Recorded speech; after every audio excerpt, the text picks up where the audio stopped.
What's up, everybody? This is Mr. Extraordin back with yet another video. This is African Frame Podcast. Thanks, everybody who's been checking out our videos. We truly appreciate it. We appreciate all your likes, your comments, and anything of that nature.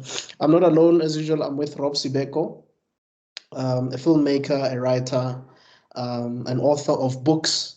If you're new to the channel, please don't forget to like and subscribe. And like I said before, this is African Frame Podcast. Basically, we dissect movies. We love film.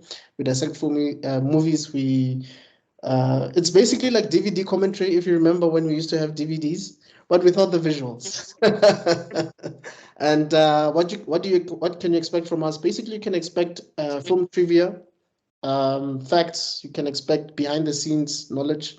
You can expect just two passionate guys who like films, and we're just going to be discussing as many films as we possibly can. We're just the students of the game, if you would like to put it that way. Yep. So today we're still continuing with our Tarantino, I guess you could say, series, and I believe this is the third film that we're doing, right? Yeah. No, well, no, man. It's our third Tarantino. No, Hateful Eight, Kill Bill 1. Yeah, so I guess it's our third Tarantino movie specifically. Yes. Yeah, so this is Kill Bill 2. Just some quick things that before we start. So Kill Bill 2 was released in 2004, and it grossed $152.2 million worldwide, with a production budget of $30 million. It was directed and written by Quentin Tarantino. Quentin Tarantino considers this and the first as one film. So you remember when we were talking about how he still needs to release like 10 films. So I don't know if he released 8 then, since he considers these two one. Yeah, I believe so. Yeah, so Hateful Eight that's why I think they use the word Hateful Eight, because they call that 8, I guess. Right. I'm not sure. So, like we said before, this film stars Uma Thurman. Uma Thurman had worked with Tarantino before in a film called Pulp Fiction. We have David Carradine. David Carradine starred in a series, I believe a TV series called Kung Fu or Kung Fu Master. Michael Madsen has also starred in a Tarantino film called Reservoir Dogs, and he's also in The Hateful Eight. Daryl Hannah is an actress who was in that movie by Ridley Scott, the cyberpunk film Blade Runner. Blade Runner. Gordon Liu was in, I think it's the 36 Chambers, which is a martial arts film. And then you have Michael Parks. I'm not too familiar with Michael Parks, to be honest. But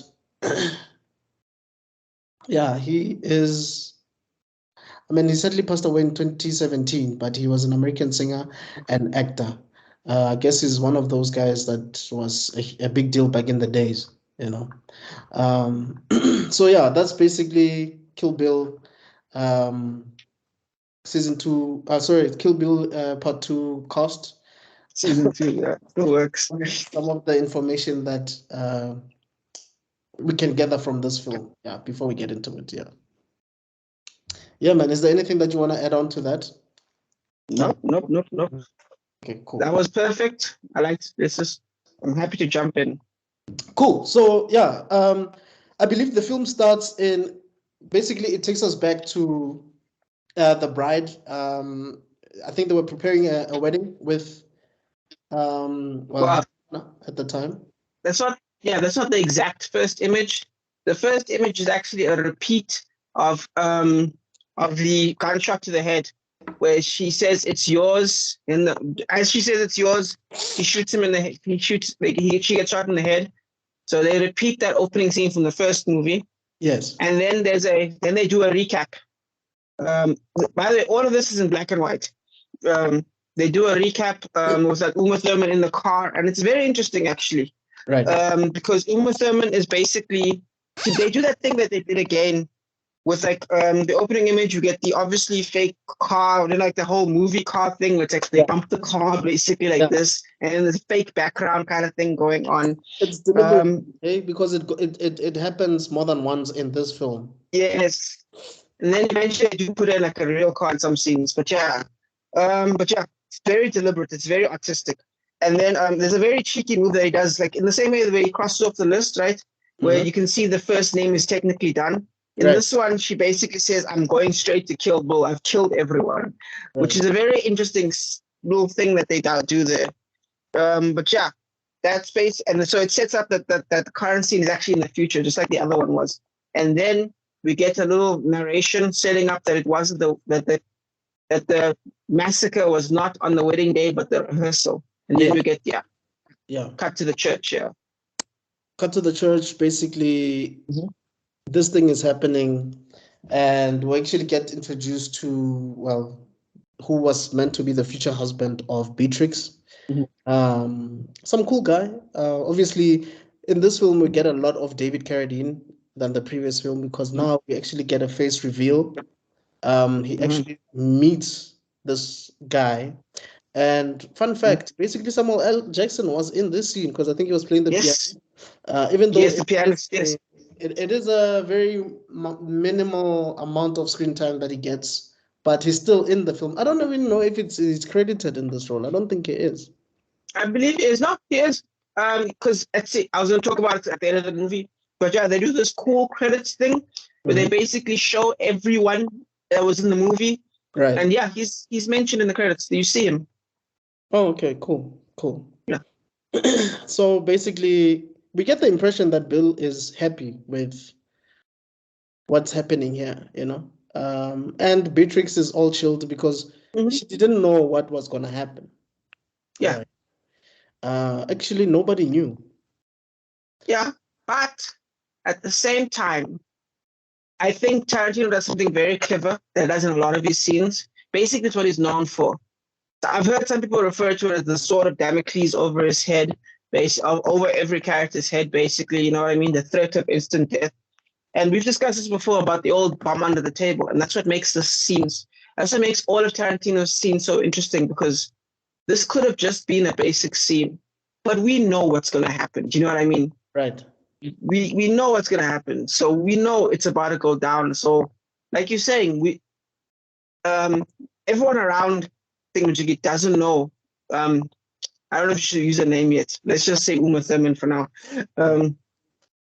Basically, they don't know what's happening, like you're saying. Exactly right. Uma Thurman doesn't know exactly what's about to go down. She thinks that Carradine does a very good job of convincing us that nothing's about to happen. Meanwhile, yeah, definitely, I agree with you completely though. Because you love him, actually.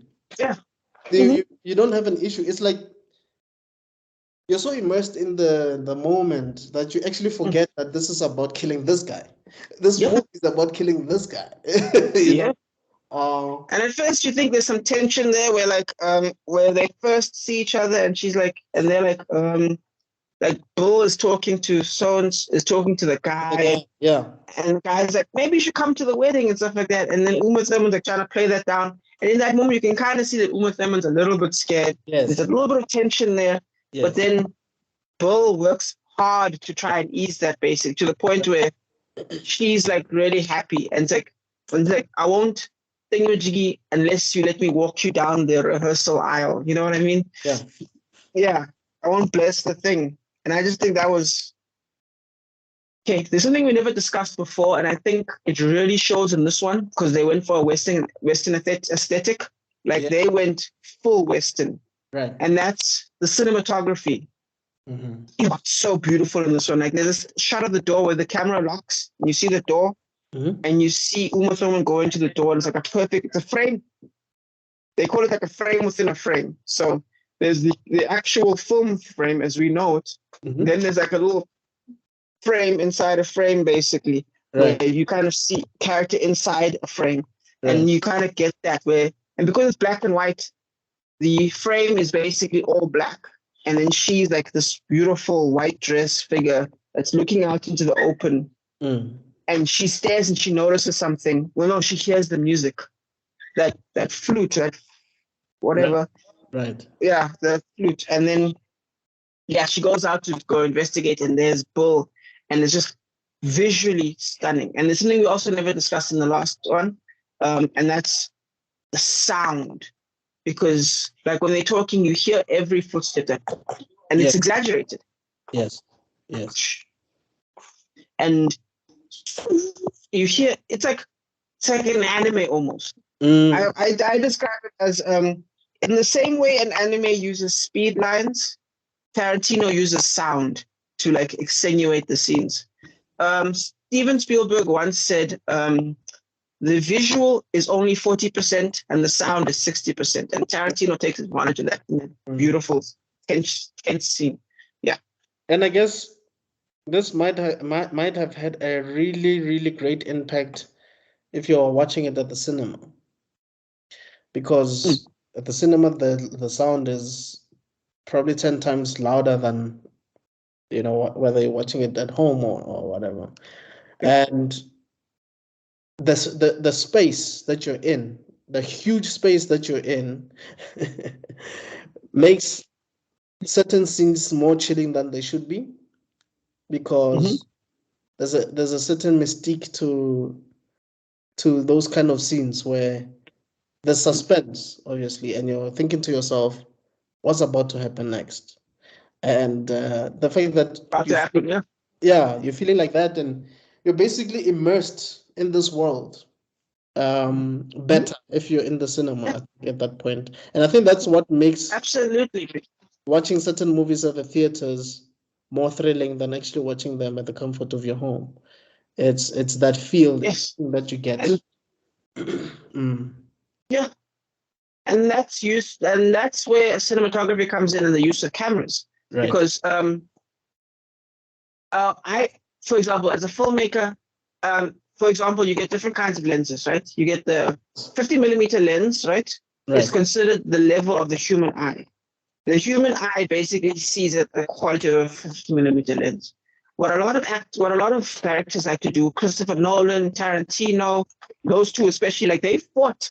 I don't know if you remember this, but they basically fought for like those limited edition cameras. The ones that really shoot ultra wide, those Lawrence of Arabia cameras. And now recently, Christopher Nolan and the Mission Impossible movie were fighting for IMAX because they were also using the ultra wide cameras. Yes. We're talking Lawrence of Arabia, Ben-Hur. That like right now, your phone is basically like that thing makes a movie so much better. And when people say you can't watch it on a TV, that's what they're talking about. And it's a whole like there'll be scenes. Panoramic view, I guess. Is that what it is? Exactly. Right. Yes. And then you'll see like where like she's walking across the room and the camera walks with her in that panoramic, and yeah. It's chef's kiss. Yeah. And I've heard recently that I think someone asked him if he's gonna be doing a third Kill Bill film, and he said, "Look, that thing, this project drained him so much that he doesn't think he's gonna be doing any Kill Bill related film ever again, because he went all out." I mean, remember also, I think Uma Thurman was pregnant when they were still filming. So I think they took a break for like 4 months.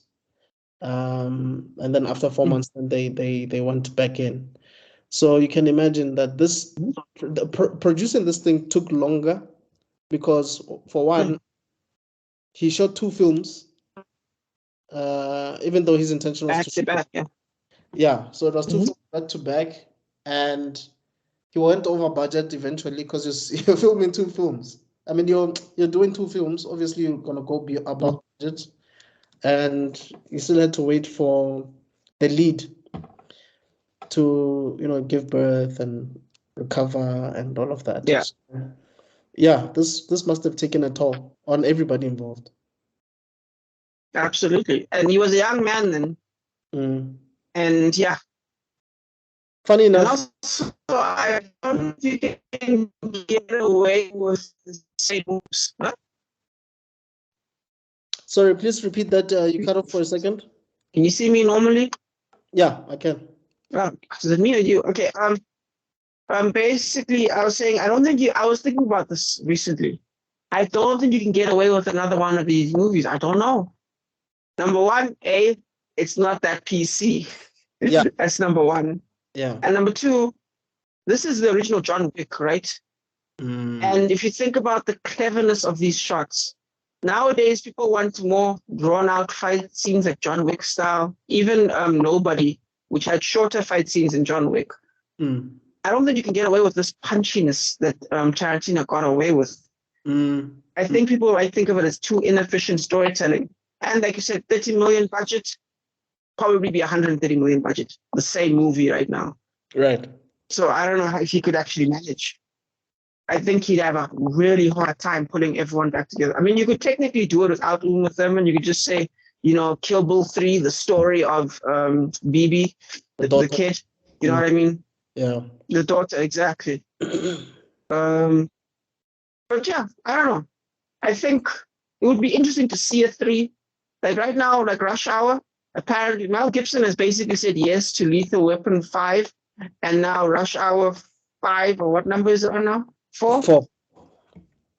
Yeah, that might be happening. So all these 90s movies that would be unacceptable today, I'm curious to see what happens. Yeah, look, I think some sequels some sequels are not necessary. Like for me, I feel like personally, the first 3 Die Hard movies are the best ones. Die Hard 4 is a decent one, but it's not as good as the first 3. So I think like Bad Boys 3 for me, it was a letdown. Oh, definitely. So definitely. some movies, I think they shouldn't have sequels, But I guess it depends on how treated. I mean, when you look at Terminator 2, which came out, 6-7 years after the first one, it was amazing. Yes. Yeah. So yeah, absolutely. It depends on how it's handled, Yeah, maybe it's the whole Steve Jobs treatment. Like, for example, I'm excited about the Lethal Weapon because technically the guy who wrote the script is the same guy that wrote the old Lethal Weapons. Before he died, he was like 90 years old when he wrote the Lethal Weapon 5 script, basically. Richard But Donner. Yes. But apparently, Mel Gibson in an interview said, before he died, he said, I want you to finish this. And he gave it all to Mel Gibson. So Mel Gibson, who is a fantastic director.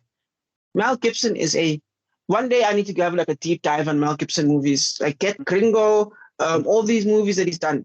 Man's a fantastic director. So this is a great opportunity. I don't know how old Donald. Did he direct Braveheart as well? Yes. Wait. Apocalyptico is the best one to actually name him by. I think he just starred in Braveheart. I don't actually think he directed it. I'm not entirely sure about that one. But Apocalyptico, that's the one that really put him on the map, besides Passion of Christ, of course. Yeah, because Apocalypto came out after Passion of Christ. Yes. But yeah, Apocalypto was amazing. It was an amazing film. Yeah. Absolutely. And Passion of Christ was so intense, it literally killed people. Really? Yeah, people died of an actual, I think 4 people died watching the movie. They have like heart attacks and shit and stuff like that. Because of Yeah, well, because of the passion of the movie, the intensity of the movie. Wow. Like they were really into it, and obviously emotionally it was too much for them. Jeez. Quite literally. That's hectic. Killed people. I didn't know. Yep. Hectic. Yeah. Hectic. But it makes you wonder. It's like I heard that Avatar was so good that people actually got like medically depressed because they knew they were never going to go to a place like that. That's crazy. Really? Yeah. Yeah. And then the Truman Show was so good that a new medical condition was called the Truman Show condition because people started to feel like they were in the Truman Show. These are real life effects. Then of course Death Note. I think there was only one murder tied to a Death Note, as in for someone actually killed someone and blamed Death Note kind of stuff. But yeah, it's kind of interesting when movies have such an impact. Though I feel like the Death Note one is not as cool, but the other ones, yeah. That's crazy, man. Yeah. Maybe one day we'll get into that because Look, the typical stuff that we know is how people maybe were on the brink of, I guess, serious mental conditions, and they watch something and then it changed their perspective on life. Some people have become successful. Absolutely. I'm not sure if you're familiar with a series called Entourage, but in Entourage, Yeah, of course. Jeremy Piven plays a character called Ari Gold, and Mhm. someone actually became an agent because of Ari Gold. You know? That's cool, man. Yeah, man. So That's some of great. these movies, they actually have such a positive impact Of in your course. psyche that you actually want Yeah, to become something based on a fictional character, which is truly fascinating. absolutely. I mean, look at the author, the guy who did War of the Worlds. Um, Orson Welles? a lot of Orson Welles, yes, some of his inventions inspired a lot of real life inventions. Some of his sci-fi ideas involved real life. And then remember, touchscreen and tablets and stuff like that weren't really that prevalent before. Not Total Recall. What is the Steven Spielberg movie with Colin Farrell again? Um, Spielberg. with Tom Cruise and Colin Farrell. Minority, Spielberg, Tom Minority Cruise, Report. Minority Report. Yeah, But also, like that. what's this Mhm. movie that Kubrick did? 2001 Space Odyssey as well, because tablets Yes. were in that film, and that film was released in the Mhm. 60s. Yeah. Um, and also Star Trek. I think Star Trek inspired the cell phone or something like that. Mm. Um, I just don't know. You mentioned someone earlier on. I didn't know that. Oh, also Orson Welles. Yeah. Orson Welles is hailed as one of Cecil B. DeMille are basically hailed as one of the best, I guess you could say, film directors of all time. I still haven't watched Citizen. Have you watched Citizen Kane? Of course, it's one of my favorite movies of all time. It It's holds by, up to this day. by the same guy. It's by Orson Welles. Yes. Oh wait, no, wait. When you say Orson Welles, I meant the writer of the book War of the Worlds, not the guy who not the guy who made War of the Worlds. But yes, Orson Welles is of course ahead of his time as well. He's a genius. Yeah. That man, with little knowledge, created one of the greatest films. Like it holds up so much. Like you Would should you, watch that and mm. 12 Angry Men. Those are would you movies say that are in black and white. Yeah, mm. Would you say yeah, that he was ahead of his time? absolutely. He Because was a genius. I also think Yeah. Charlie Chaplin was ahead of his time. Ah, Uh, definitely. I also still think that Cecil B. DeMille was ahead of his time. Cecil B. DeMille did the Ten Commandments. Mm, Um, and the reason I think that he was ahead of his time, some of the animation that is in that film, and I think it hmm was released in the 30s, dude, it was yeah, where like the special effects of that time. mm, It was yeah, amazing. It was yeah, truly amazing, you know. So yeah. I think we need to do a series of old movies, you know, your Ben-Hur, your Of Spartacus, course. Yeah. because there's a movie I mean, there's two movies that I have in mind that I would like us to do, which is mhm. the VIPs, and because the VIPs has Richard, who's this guy, the guy who married Elizabeth Taylor? I think is it Richard Burton or something. Mm. Um, and then the other one is Goodbye, Mr. Chips. But yeah, I don't know those ones. Okay. Yeah, definitely. yeah, And we should also do the whole. I remember that other series we're going to do with the two movies. So we must also yeah. do the whole 9 yards and the whole 9 yards. The Burt Reynolds one and the Adam Sandler Chris Rock one. Yeah, yeah. Funny enough, between those ones, there's a football one that was released in Britain. I don't know. Yes, That was yes, that with one. Who's Vinnie that guy? Jones. Who? Vinnie Jones, Vinnie Jones. who was Because an actual soccer player. it is like shot for shot the longest yard. Mhm, Because what happened mhm. was after I watched the longest yard, I saw that movie on DSTV, and I felt like the longest yard was a ripoff of that one, only to find out no, Burt No, Reynolds that's. had a Mm-hmm. way before, and obviously Burt Yep. Reynolds has a supporting role in the longest yard afterwards. Mm-hmm. So Yes, yeah, we should definitely do that. Yeah, definitely. yeah. But anyway, we Yeah, digress. yeah, we got lost there. Where um, were we now? so we basically chaos ensues. Um, People get shot at the church, Mm-hmm. And I think directors really have a fascination in having things happen in a church. I mean, I can think of Robert Rodriguez, who did something similar in Once Upon a Time in Mexico. I can think of John Woo. I think he did the same thing in Face Off. Yeah, you, There seems to be a bit of a fascination in people getting shot in a church. it's the only place you're allowed to do it. There's other places you'll be the one shot for trying to shoot that kind of thing. Oh, true. But definitely it is a powerful metaphor in a way. I mean, hell, she's even in a white dress as it's happening. You know what I mean? I think that's incredibly beautiful as a visual metaphors, kind of visual storytelling. With like her wearing sandals even and Bull in those black boots that like clump heavily on the floor. It's so wonderful. It's Bill's dominance. And he is a powerful, even though he's shorter than the other guy, you still feel scared for that other guy's sake. Like, I'm sorry, man. Like, this is that is beautiful. And I think that's great stuff. And all that happens in only 15 minutes, which is a funny thing we should mention because the other one was 18 minutes. This one is 2 hours and 16 minutes, if I'm correct. Right. Difference, yeah. Much longer movie, and we don't even see the fight. All we see is sparks. You know what I mean? We see the what's the gang called again? I know Bull is called the Snake Charmer. I forgot what the gang is called. You see them going to the church. You see the sparks. You hear the screaming, and that's all we get. Right. And then that's the opener. And then we finally get back to color for the first time in 15 minutes. Now we get color. And for me, those 15 minutes felt longer than 15 minutes. I think it's because of how immersed I was in the story. Yeah. But yeah, it was a great 15 minutes. And what happens from there is, I think we were taken to Bud, I think. Yes, Bud, Madison, yeah. Madison, yeah. Madison, yeah. So he basically Bull, we get to see Bull full on, yep, with his brother Bud. Yes. We really figure out that later, I think. They're just kind of talking for now, yeah.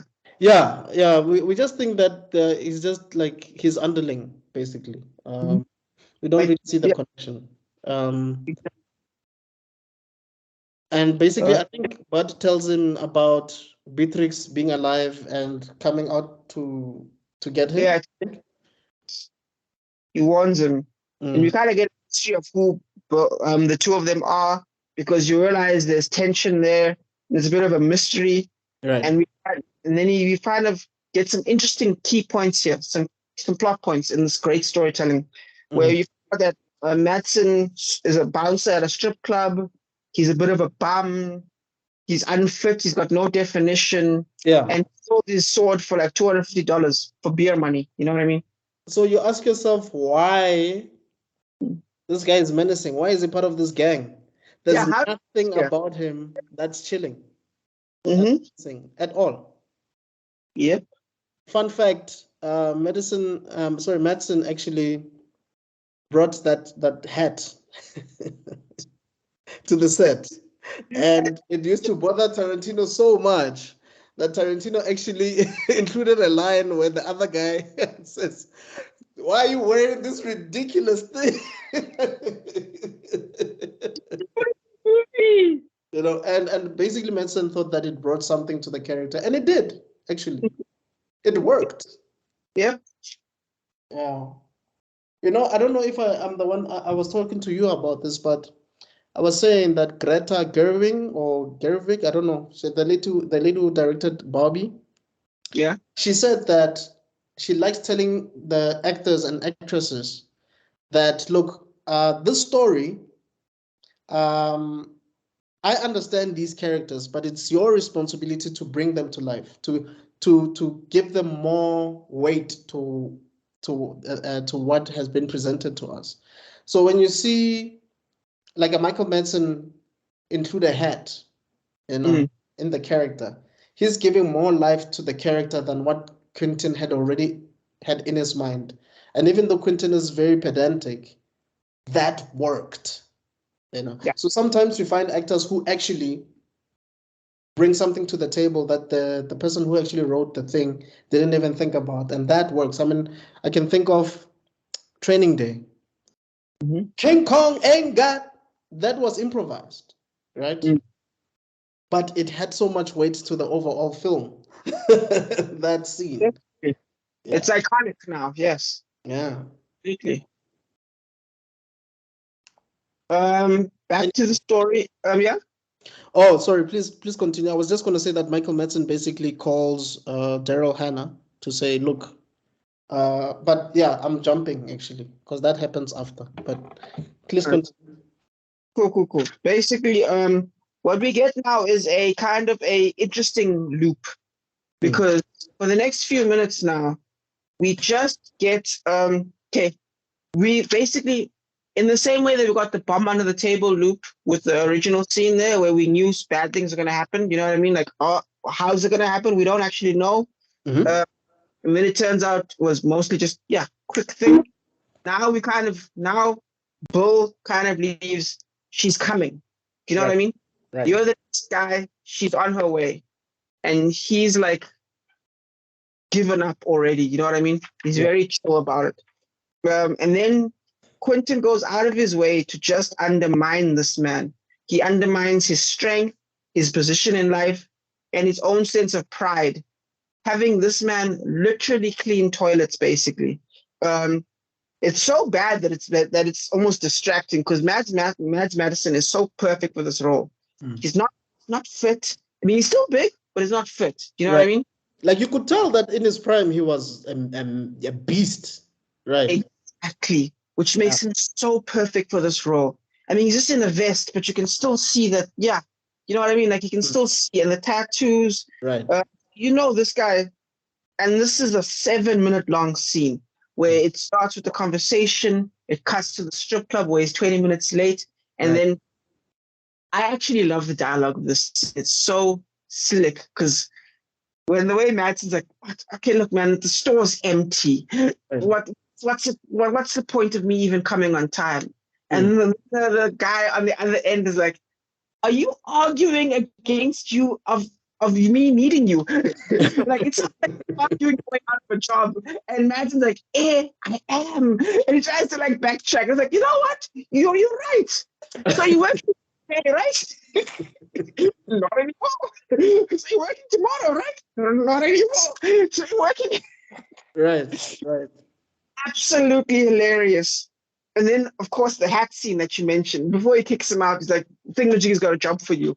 And before he kicks him out, they're like, yeah, that disgusting hat. When I tell you about bringing the hat here, just wait. And then just before you think it can't get any lower, with this man just eating all this nonsense from other people, the stripper says the toilets have feces all over them. I want to clean that up. Right. And then he's like, yeah, okay, yeah, I'll clean that up. Yeah. Like so bad. And then when he gets home, the music is sad. It's actually been fairly quiet. Tarantino has been very on and off with his music. Like he's been very deliberate in his music choices. So finally we get a bit of sound, and it's just the saddest with a little bit of Japanese flute music in there. Just the saddest theme going on until finally he stops, and then he stares out into the open. Right. And it's beautiful. It's like, yeah. And that's when the music kind of changes and becomes more actiony. Now, it's like when a dog in a horror movie barks at nothing. You know what I mean? Yeah, and you're wondering what's happening. Like exactly. And then I think, oh, by the way, just so you know, there's been like 4 cuts for like the whole scene. Like, I don't trust. This is why he's an actor's director. He trusts his actors so much. He just cameras there, and we just look at this guy berating Mads Madison. You know what I mean? Just crushing him. And I guess what makes this film so captivating is the first one we primarily focused on the bride. Yeah. This one, you could say that Bill is the main character in this movie because because we see so much of Bill in the beginning and his interaction with different members of his team that I don't want to lie to you. When I saw this movie, I saw it a while back, but for me, David Carradine carried this movie because every scene he was in, he just knocked it out of the park, man. He just knocked it out of the park. It was fascinating to watch. Yeah, absolutely. But I've credit where credit is due to Tarantino, man. The man uses silences, he can use his noises, use effects. Like when we lock onto, like again, Madison was perfect for this role because again, man, if you've seen his other stuff, you would think Madsen had given up on life, dude. Yeah, like sometimes he's barely even doing anything. It's as if he's not even trying anymore. Yeah, and just having him just be having it being used positively, even it was used positively. Yes, it was. Yeah, is a genius at picking the right person for the role. Number one. Yes. And then number two, just extenuating them. Just him staring out, and you're like, okay, is the inner badass coming out? We don't know. Then he goes to his trailer, right? Yes. And the camera just holds. Right. Holds on the door. Right. No cuts. Goes down. Goes down. Goes down. And in the darkness under the trailer is our hero, Black Mamba. And that's beautiful. That's beautiful. I don't know how you feel about that, but that's great tension. Yeah, it is, because you wonder how long she's been there. Clearly, she removed all traces. Meaning, I don't even know how she got rid of the footprints, bro. Like, it's crazy how trained these people are. Yeah. You know. Pardon? No, I was gonna say that's perfect, because you're right. Because you think about him just staring into the open. Not the first time he did it. There was a time he did it during the day before. Yes. He was just staring out into the open. Then he does it again at night. He knew the whole time. Yeah. Yeah. For me, I think what it tells me is, and you can correct me if I'm wrong, because we know that the bride was not the first recruit in that team. For me, it makes me think that this guy was probably the first person to be recruited in this team. Yeah. Like, he is the most experienced, because when you look at this film, the bride and Oren Ishii had a full-on hand-to-hand combat thing, swords play, obviously. Her and Vivica A. Fox, they had a whole hand-to-hand thing. Yeah. With Bud, the fight is a bit different, man. It's not what you would expect. Talk about. Yes, that's a whole other thing we need to talk about. Yes. Let's get into it, maybe. Yeah. Before we get into it, because again, remember, this is being dragged out. Remember, first movie, 80 minutes. This one, it is the gaps. This is a show about the gaps. And I think they were split into chapters or something, if I'm not mistaken. Like here, you can actually see how it was distinct chapters here. Yeah. Absolutely. And this chapter is something, again, we've talked about the French New Wave, where it's like, it's efficient but messy cutting. It's something that I discovered with this thing. It's very messy. But yeah, let me just go over my notes for a second there. Sure. Shifts to into silence. We see our bride hidden. It's time. Yeah, it's time. One thing to notice is how few cuts there are. I mentioned that. Okay, yeah. So she gets ready. She gets out of the darkness, right? And this is what I mean by it gets messy, because if you actually watch the scene, I watched the scene 5 times. Wow. Open the door. Who opened the door? Because basically the door opens. She's like, ah, and then he is nowhere near the door. So it's like he kicked the door and then pulled out the shotgun, and attack. Nah, he's just waiting in the distance with the shotgun out. And then as she's like, you know what I mean? Just takes her out basically. Shotgun to the chest. So the cutting is insane. And after setting up as such a loser, he immediately takes her out with the just craziest cut as she eats a shotgun shaft. It's a very clever subversion from the last movie, like you mentioned, how 5-minute fight scene. Nope, you get 1 second. Over. Done. Yeah. And we're at the 30-minute mark. And I guess that was such an unexpected turn, because all this time what we have seen was the fight would be interesting and it would be difficult, but eventually the bride wins. On this time, it's like, nope.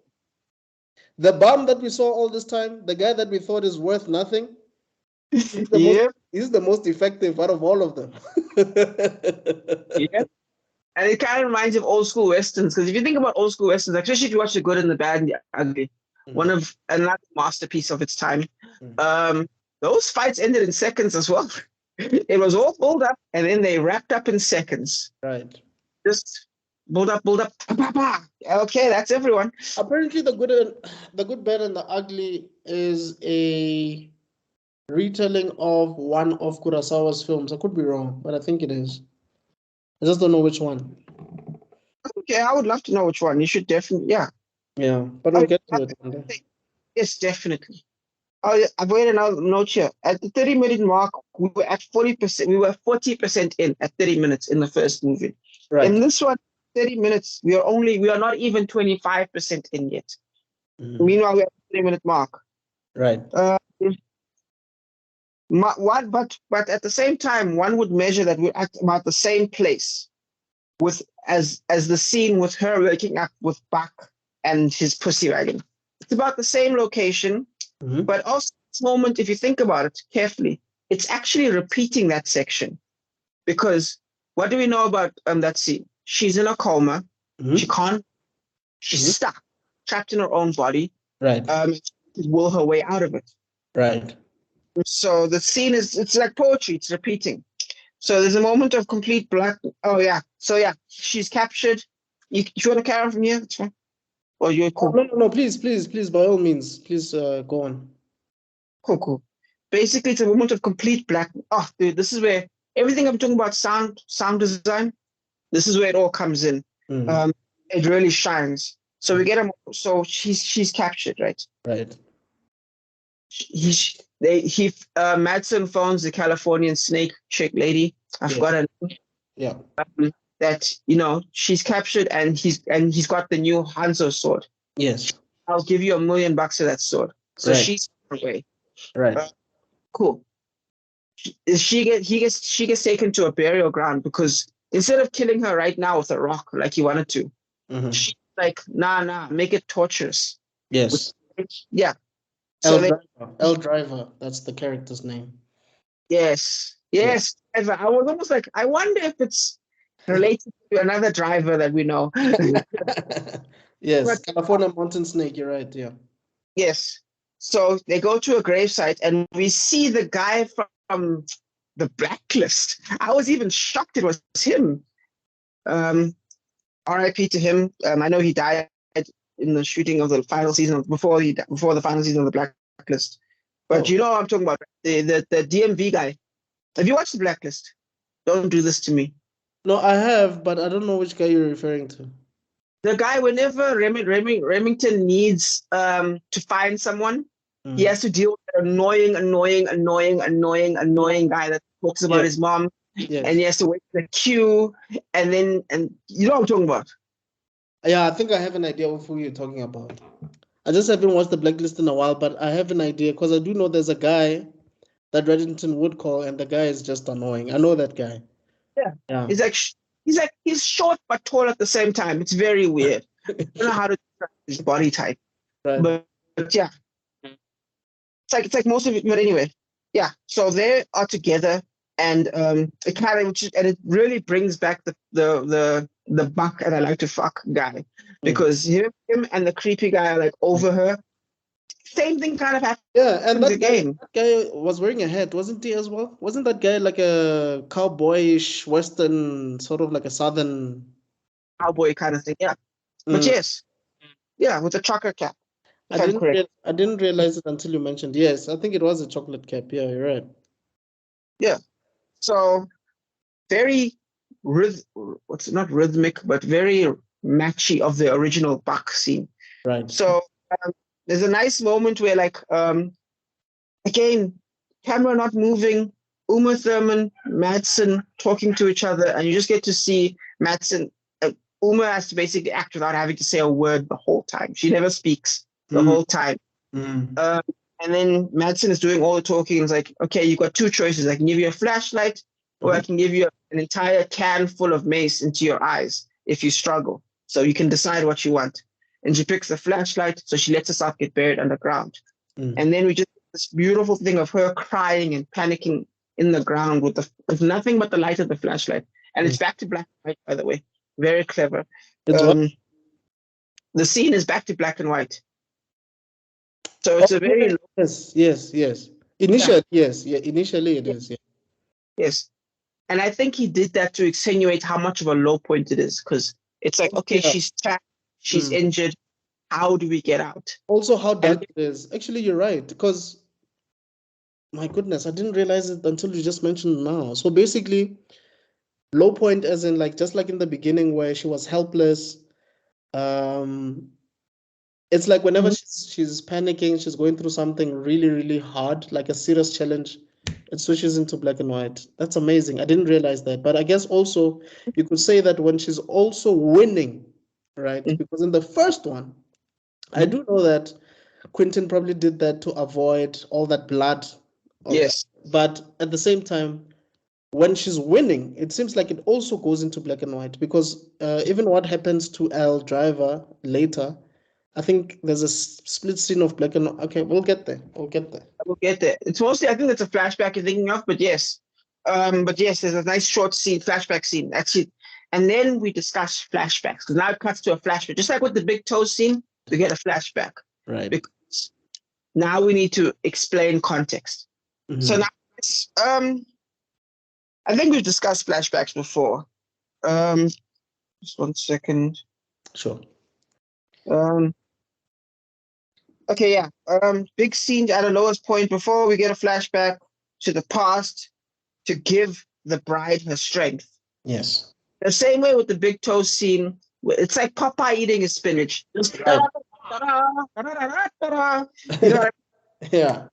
So cuts to another flash, just like with the last one. Flashback justifying her anger. But this one is a slightly different one. This flashback justifies her strength in a way. Because, like, how do you get out of this? Like, in the context, you might think, okay, maybe something will happen that'll save her. You know what I mean? So you watch all these scenes. Maybe something will happen that'll save her. Something will happen that'll save her. Nothing. She's in the ground. It's over. Yeah. And then we basically go from a Western to a classic 90s Jackie Chan, Snake in the Eagle's Shadow, Seven Secret Rivals. Van Damme type of. Yeah, old school. I would even say pre-Hong Kong. But basically those old Shaw Brothers type of. Exactly. Bruce Lee's 70s type of show. Give the bride strength. A rule of storytelling is not to set up anything too new. Yes, a rule of storytelling, right? Because remember, we're now in a second movie and we're 45 minutes in. Right. That whole sequence is remember I said 30 minutes when you're taking out. It was 15 minutes. That whole sequence of her getting buried alive. It's crazy how long it took. Right. But it's so that you get away with it. You know, so yeah. Speaking of that, I'm currently watching Ron Howard's advice masterclass thing, and nice. He mentions something about Spielberg being able to write a movie in segments, in like being in the moment type of.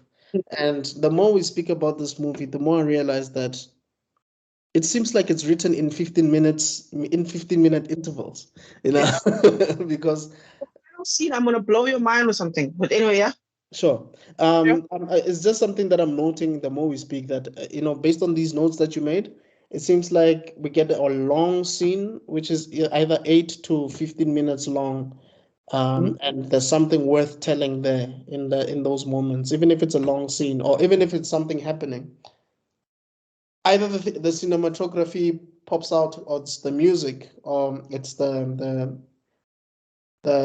subtle acting, which is still powerful in those moments that pops out. Yes, that's 100% correct. Yes. Mm. But anyway, I was saying about the rule of storytelling, right? Is that you don't, this is a big important rule for all writers. You don't set up something new when you're so deep in the story. You in movie 2, 45 minutes in. Remember, if this was Tarantino making one movie, this late, you shouldn't be doing this. Right. But what you do, he ends up making an entire, he sets up an entire new teaching backstory. Do you know what I mean? Mm. For example, of my rule is of the rule, not my rule, is the second. It's why the second Death Star makes sense. Mm. You know, instead them finding a new thing for the Return of the Jedi, right? They make a second Death Star because we already understand the Death Star. You can't make something new for us to understand now. It's the third movie. You had your second movie. Right. So so they make a second Death Star. Yeah, the director can do this. He even moves in the Chinese direction. Yeah, we mentioned that with the Chinese master learning Chinese to the point where he disses the Japanese. Like, do you know what I mean? He's just like, the Japanese are so and so in the storyline. I'm like, deep man. You just did a whole Japanese segment in the last movie. Right. Yeah. And also, yeah, I just want to add some trivia. Yeah. Quentin actually trained martial arts because he actually wanted to play the role of this master, right? But then he went against it and actually got the same guy who played the leader of the Crazy 88 in the first film to play this old man, Gordon Liu. Oh, snap. Yeah, so that guy is such a brilliant actor that you actually don't see any correlation between those two characters. And I feel like his performance as the old man topples the performance that he did in the first one. Because in the first one, he doesn't really say anything. It's more of, I'm a leader of this group, of this army, right? But in the second one, he went all in, like, I'm going to play that old guy that we used to watch in martial arts. Yes. And he was terrifying. He was. He was misogynistic. He was terrifying. He was strict. Yeah. Murderously strict. Yeah. Yes. And he was a proud Chinese man. He didn't even compromise to speak English. And I think he could actually, but he decided not to because it's like, look, this is my house. These are my rules. Yes. You know, that's literally right. Yeah.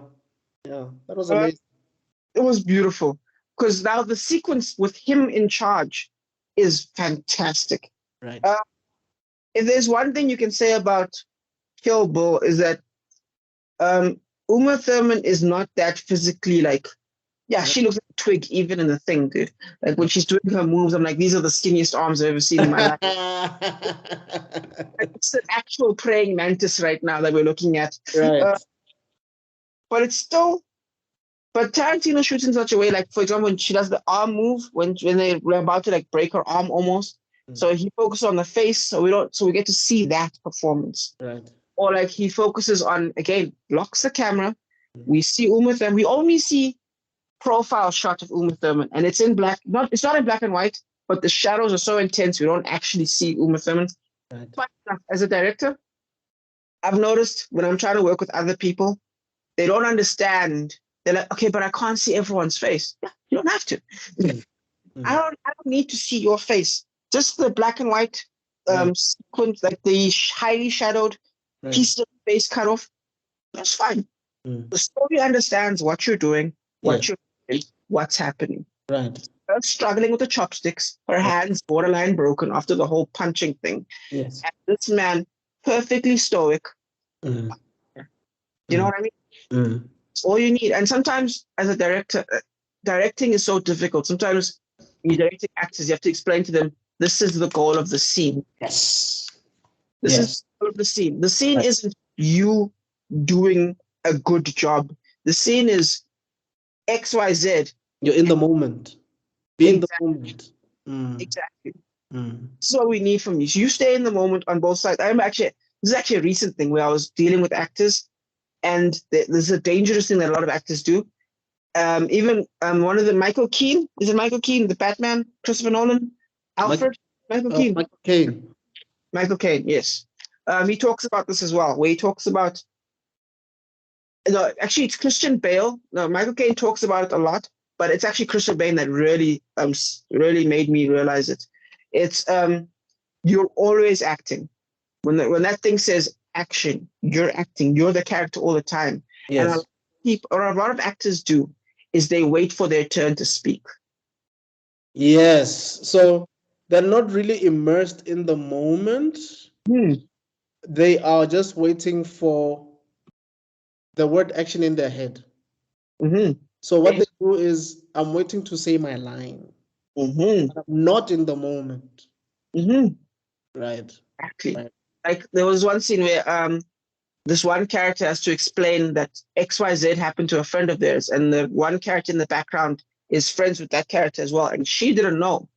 So in the background, what I'm supposed to be seeing is you know what I mean? Because the other person was waiting for their turn to talk, they just kind of, and it's like, okay, your character just missed big news. Right. So that is the power of locking a camera down and just having two actors be in the moment. But yeah, and I digress. I just thought that was a beautiful moment. So that's a very important piece of information. But what I wanted to add also is, which is something that we spoke about in the past, but we didn't really get into it that much. We have mentioned that Christopher Nolan is not really good at showing action, but when you get a really good action director like Nolan, like Snyder, they're able to take like a Gal Gadot or an Uma Thurman and make them convincingly capable performing action sequences. Right?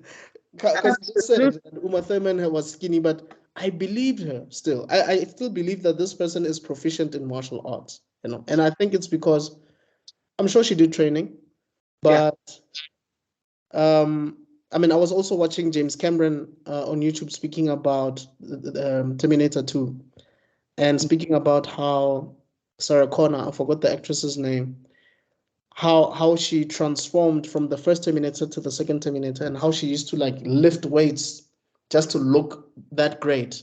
Yes. And you could tell that these people who really took these roles seriously, they are really able to convince us that they're actually able to actually beat this guy.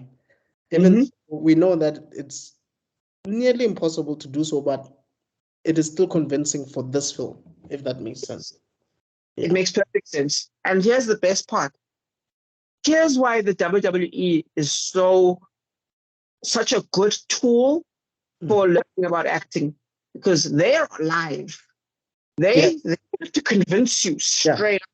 Yes, there's no a cut. There's no, can we do that again? No. Yeah, if you're out here stuttering and confused, audience is lost. You've lost the audience. Right. Whatever promo you're cutting is now garbage. Right. A good example of this is actually Raymond. There's this wonderful YouTube channel. It's called Gigook, I think that's what it's called. Yeah, you know it. I know. I know Gigook is a guy. He's an AnyTuber. Yeah. Yes, he's got a channel. He actually does wrestling, if you can believe it. Not himself, but I think he's like a background promoter or whatever. And he does an entire 1 hour video of just the most emotional, gut-wrenching video of the rise of Roman Reigns. Have you seen it? No, I haven't seen it. Please watch it. Please. He usually does anime stuff, but I do know that he has other channels. Because there's Grant, there's Gigook, but it's the same person. And then there's Trash Taste. But then there's also Super Eye Patch Wolf. But anyway, it's a story for another day. I'll check it out. You're right, it's not Gigook. It might be Super Eye Patch Wolf. I think Super Eye Patch Wolf, because Super Eye Patch Wolf does wrestling. Yeah, but he also does anime. Yes. But for example, he talked about my greatest manga, Gantz. I didn't know there was another human being who knew Gantz. Yeah. Wasn't the title The Impact of Gantz, I think? Because he also does Dragon Ball. There's the Impact of Dragon Ball, Hunter x Hunter. He does I think he also did One Piece. But yeah, it's Super Eye Patch Wolf. Yeah. Yes. Watch the thing on Roman Reigns. There's a whole thing where like the WWE wanted to make Roman, like, you know how people joke about people wanted to make Taylor Kitsch? We want to make Taylor Kitsch something. You know, we keep putting him in everything. It's not working. No, but it's true. Like Taylor Kitsch at a point was supposed to be the next Hollywood star. He was supposed to be the next Tom Cruise. But it just didn't work. This didn't work out. I feel like him and Emil Hirsch. Yes. Speed Racer. Die Hard 5, right? What's his name? No, that's not Emil Hirsch. That's the guy who played Captain Cold in the Suicide Squad, right? What's his name again? Boomerang. Isn't it Jai Courtney or Jai Courtney, yes. And then the Hirsch guy, that name rings a bell, but Emil Hirsch was Speed Racer. Oh yes. He was in Once Upon a Time in Hollywood. The guy who opened the door, the gate for Leo at the end. Oh yeah? Oh, that's a shame. Oof. Yeah. He was in Alpha Dog as well. Yeah. They try to. It's always a shame when that happens. But yeah, Roman Reigns, same experience. People booing him when he won. Like, it was so bad. Like, it was actually heartbreaking. Like, what is my point again? You're just talking about. I think your point is someone who's supposed to be convincing. Yeah. We're just talking about action sequences and female and action directors and. Yes, that it has to be convincing. Like, for example, Rey Mysterio fighting the Big Show could convince me. I'm like, do you know what I mean? It could be convincing. Where you're like, this is ridiculous. I'm having fun and I believe it and I'm cheering Rey Mysterio on. I don't know if you remember, there used to be a guy called Spanky. I think I remember that name, yeah? I think even when he comes out, his song just said, "Where you?" It's like this surfer guy, thin guy. Dude, that guy once beat up Brock Lesnar, dog. And this is at the time where Brock Lesnar was called the Pain. And everybody knew, you know. I think it was even after Brock messed up the whole ring when he toppled Big Show. Big Show. That was one of the greatest moments of my life. I love that I caught that as a kid. Spanky was able to beat Brock Lesnar, though. See what I mean? But it's convincing that it doesn't matter. And that's what an actor has to do. You have to convince that the thing that's happening is happening. And yeah, that's where the director and the actor come in together and they work together to create one perfect moment. Right. Whew, you went far away from the point there. Yeah? Yeah? Uh-oh. Don't you freeze now. Come back to us. You back? Okay. What were you saying? I'm back, yeah. Sorry what about are you that. saying? No problem. I was just saying that we definitely took a detour, but it still worked regardless. It was fun. But I think we've discussed this before about the purpose of a flashback. I will discuss that because, you know, if you think about it, there are two purposes. The main purpose of a flashback is to add context. Because, like in a supervillain, right? Writers want to explain themselves. You know, like a bad guy in a movie always wants to kind of explain himself. Like, he's not just doing this because he's crazy. He's doing it for a reason, and he tries to explain himself. And then, like, they make fun of it in The Incredibles. Oh, you caught me monologuing. You know what I mean? Right. Yeah. So now, what happens is we as writers, because we want to explain context of a scene, but we don't want to waste time, we try to use a flashback, right? And the problem with that is that the story stops. You know what I mean? Yes. Momentum, there's a flow. But now, because you've went backwards, you've now ruined that flow. Because now you had to explain yourself when you really didn't. Right. So flashback is a very dangerous thing.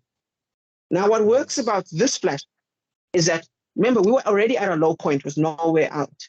So the flashback, what it did, it recontextualized the idea that there was no way out to realize, oh no, with her punching, we realized there is a way out. And that's why when you cut back to the scene, if I'm correct, I don't think it's in black and white anymore. And there's music. Yeah, it's not in black and white anymore. Yeah. Yeah, and the music is hopeful. You know, it's energetic, it's hopeful. And then she starts. Exactly. And she breaks through and you see her just covered in mud. Just, And funny you know, enough, like some zombie movie. I think we skipped a very important thing.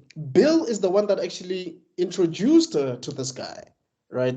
And also, everybody is aware that there's a certain move that the master will never teach you. Yes, I was gonna use that later, but yes, exactly. Okay, but yeah, I just wanted to say that, but yeah. Yes, that backstory, that scene wasn't useless. That's another thing. Efficient multitasking scenes are always great. Right. You know what? Absolutely. And you're wrong. Because we're both writers, I think, and I could be very wrong about this, but I think it's possible. I think Tarantino might have wrote himself into a corner there, which is possible. Yeah. And came up with the flashback thing to come up with a solution through the flashback.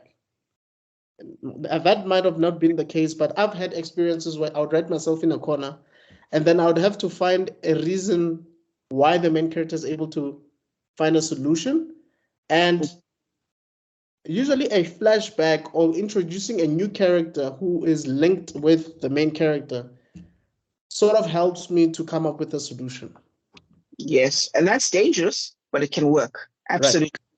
Because again, if the flashback just introduces you to someone, then someone can make the argument that you should have just put the scene earlier.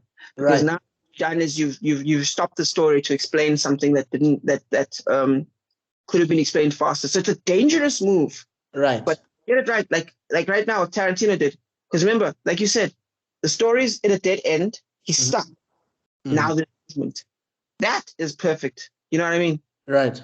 Now the plot is functional again. And we've multitasked because now we've set up this guy for the second. Because like I said, there was a story with the guitar where he tells the story of this guy, and then we see the guy, and then later on we see something awesome.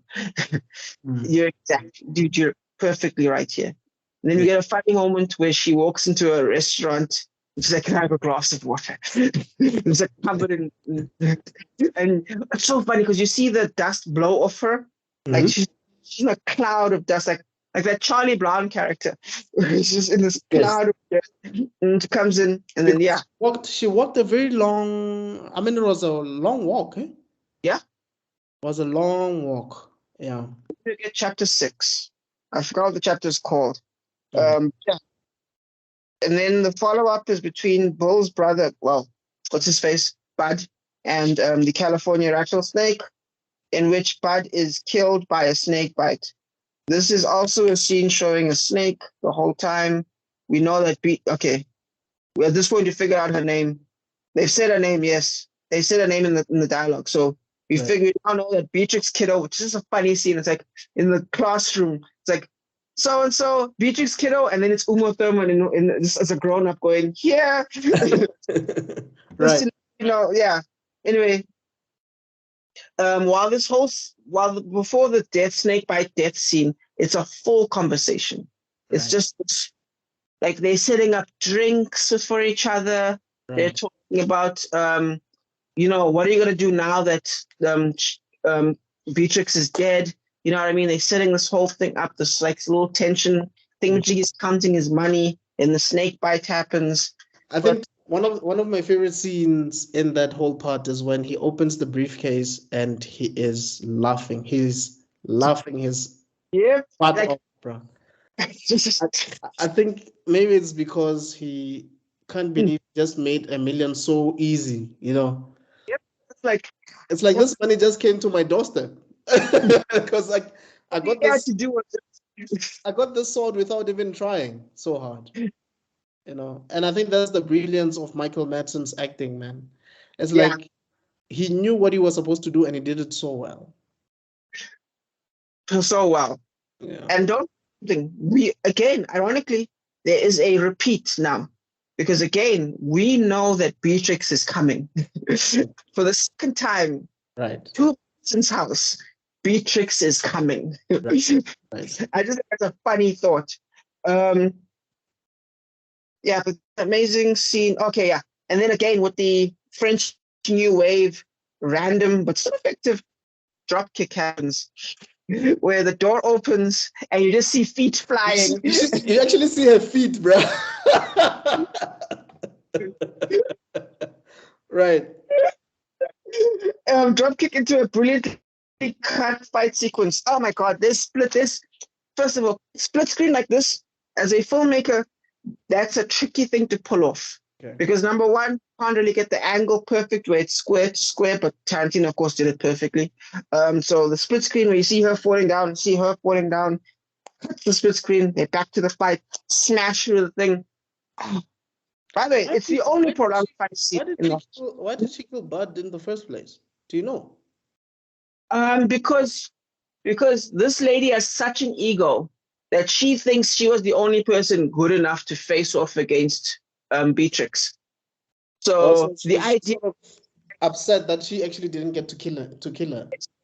yes, and don't forget they spent such a long time setting this guy up as a bum. So when she's like, "How dare a bum of all people be the guy that gets thingamajiggy?" It's insane. She doesn't. She's disgusted by the idea of it. Right. Even though Bill's brother, and she's basically in love with Bill. But yeah. Yeah, no, she is. She's basically. Mm-hmm. Maybe it's not said. Mm-hmm. I feel like either she was the first girlfriend or she always thought that she would get Bill, but then another younger blonde woman comes in and becomes Bill's girlfriend. I would have almost said it was the other way around. Because remember, she meets the Kung Fu Master afterwards.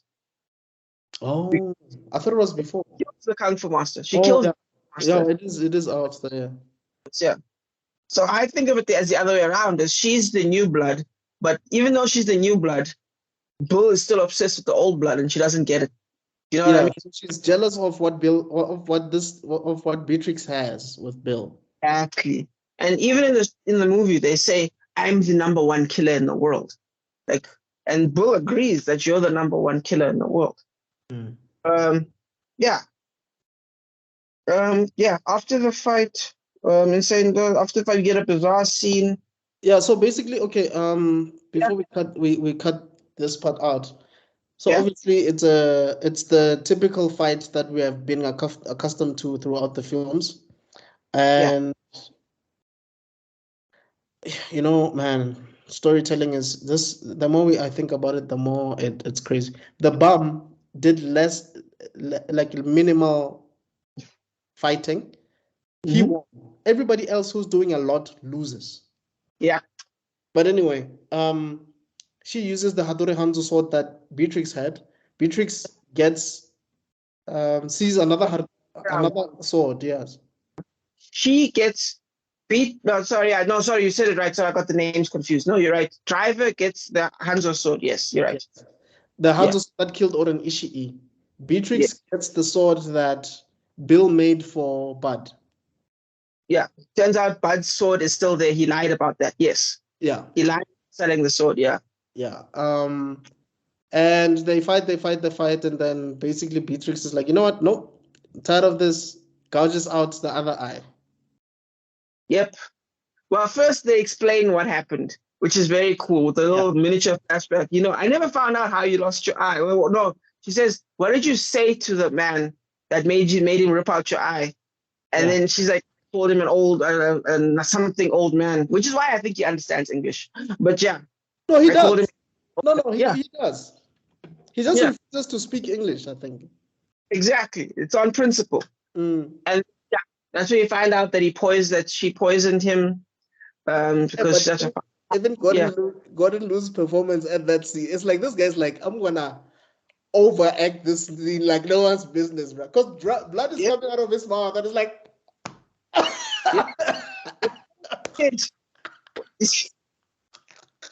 When I was a kid, I used to have a name for things like that. Because I remember the time I made fun of it was Jet Li's first ever movie, The Shaolin Monks. I forgot what it's called. Right. I think that's the name.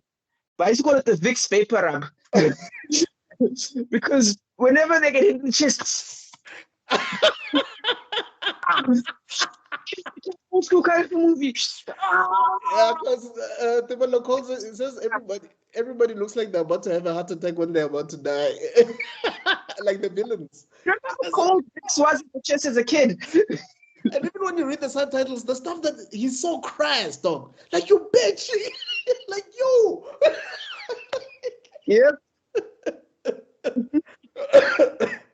Man, he killed. Like, I don't want to lie. Had Tarantino made a movie, a solo film about that old man, I was gonna eat it up, dog. I was gonna watch that movie. Let's go. Definitely. Oh, by Yep. the way, there's a deleted scene actually of Michael J. White. Michael J. White was supposed to be in Kill Bill 2 because he was also a kung fu master based on an actual kung fu master of back then, like an African American kung fu master. But I guess maybe the movie was too long with him in it, so they cut it out. I just wanted to just trivia. They never shot it, or did they? They actually shot it, I think. I need to look that up because I'm curious. Yeah. Because I love looking into deleted scenes because sometimes you can tell why they cut it out. Yes. Like there's this one guy, he's YouTuber, his name is Savage Books. He talks about writing like we do, and he talked about why he showed us the Avengers scene between Gamora and Thanos, Infinity War. The OG version of it versus the newer version of it. And you can kind of see as a writer why they got rid of the first cut and kept the second cut because it painted Thanos as too much of a bad guy. And remember, he's the protagonist of that movie. You can't paint him as the movie. Infinity War is definitely Thanos' movie, yeah. So the first draft, you can kind of tell. I don't think they fully understood that. But second draft, you can absolutely understand why they did that. Also, right. Ocean's 11, there's some deleted scenes there, which kind of you can kind of see going for a character story instead of a plot story. Oh. So you kind of see them like verse more efficient, get things done scenes. Got rid of those for more talking, more scenes. It's very interesting. This is Soderbergh. This is Soderbergh. Yes. Okay. Yes. By the way, very good director. Actually, I need to do more research on him because I don't think he has any film that's boring. Okay, well, Ocean 12 is not my favorite. Convoluted. Let's put it like that. It was convoluted. There was too many things happening to the point of boring. Yeah, I agree there. Yeah. But he did the first Mission Impossible. No, not him.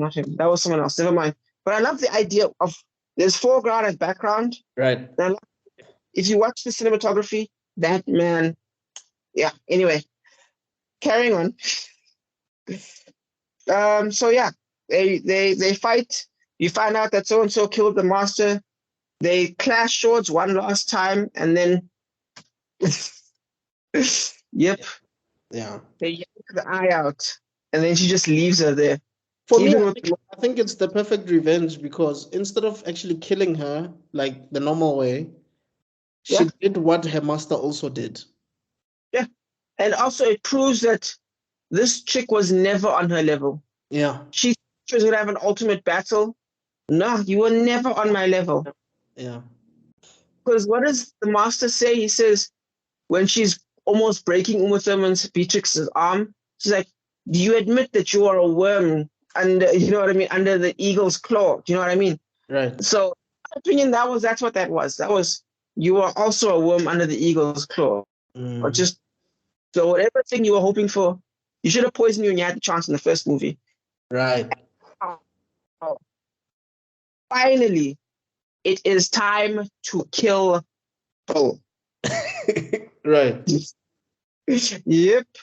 Right. And now this is the part where I'm going to blow your mind. See, I don't know how we're going to do this part. I forgot about like, it's only 2 pages. Okay, you jump in when you want to say something. Sure.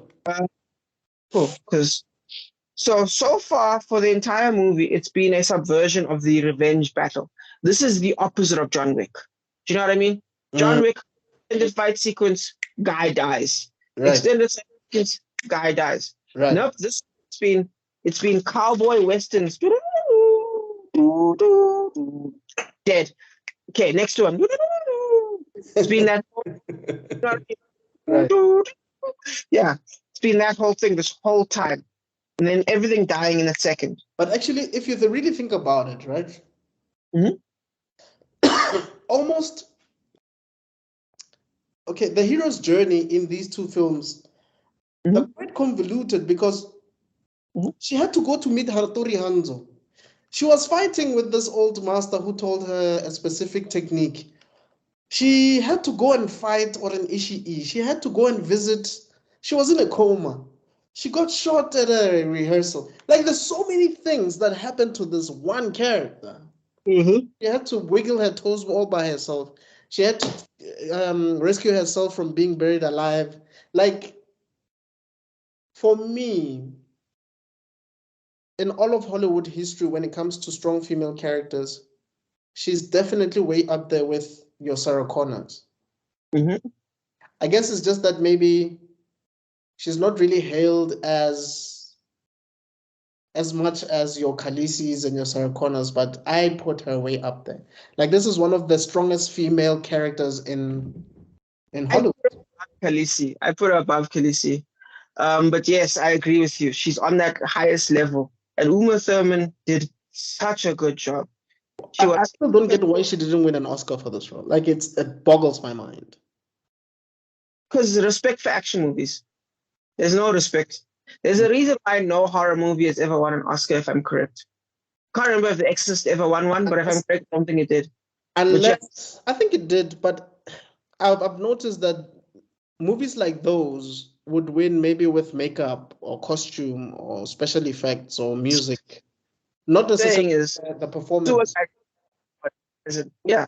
Mm. Yep, I agree with you. Even Suicide Squad has an Oscar, but no recent horror movies. Are you crazy? Do you know what I mean? Mm. The whole messed up, man. Actually, there's something I would love to talk about once, and that's a female character that's at Ripley level, and you're not going to believe the character. The lady from Pitch Black. Because she has the most fascinating character arc you've ever seen. I don't know if you've seen Pitch Black, right? Vin Diesel. I've seen Chronicles of Riddick. I've never really properly seen Pitch Black. I know it's the first one, but I haven't really seen it properly. So, I've seen parts of it, but I haven't really sat down and actually watched it. Please sit down and watch it. So now I'm scared of spoilers now. No, because please, by all means, say it. It's fine. Don't worry. But basically, this lady, right? She's the first person you see. Riddick is, of course, locked up. Riddick is almost a borderline Jack Sparrow type character, if you think about it. Because in the first one? Yeah. In the first one, he's borderline Jack Sparrow because he only gets much later in the storyline. Only gets because he's caged, basically. Right. And you can't follow her. And in the beginning of the movie, basically what happens is the ship gets damaged as they're flying across their normal travel path. Right. And while that happens, there's a situation where she has a choice where she has to evacuate the cargo bay, which is where, by the way, it's a transport ship. So there's people. There's lots of innocent people in there. And she's like, we got to protect ourselves. And the captain almost dies, basically, trying to stop her from doing this, undermining the pull of the lever, basically. Right. And so the story starts with her in a place of, I don't want to say cowardice, but let's just say cowardice for now. And basically the story kind of evolves with her kind of having to end with having to make a big decision of whether to be cowardice or be strong. Right. And the story supports it. It's surprisingly good writing for a B-level action movie.